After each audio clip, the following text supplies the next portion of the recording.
Hi, I am doctor M J Siddiqui. आज जो video का टॉपिक है वो ये है कि डेंटल का कैप यानी दांत का कैप निकल गया है या ब्रिज निकल गया है तो क्या वो दोबारा बनवाना पड़ेगा या नहीं, या वही दांत फिक्स हो जाएगा यानी वही कैप फिक्स हो जाएगा।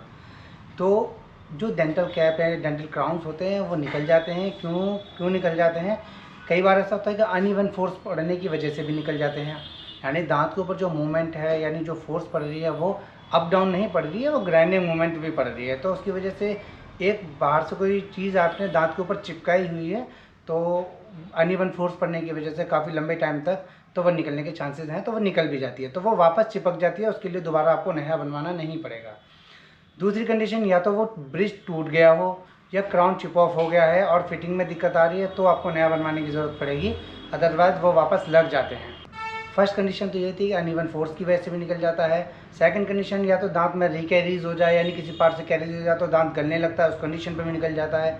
थर्ड कंडीशन, दांत का स्ट्रक्चर बहुत ज़्यादा छोटा है और उसको रिटेंशन नहीं मिल पा रही है कैप की, तो उसमें भी निकलने के चांसेस रहते हैं।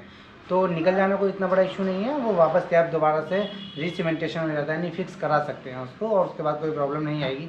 नया बनवाने की ज़रूरत नहीं पड़ती जब तक वो दांत यानी ब्रिज या डेंटल क्राउन टूटा ना हो।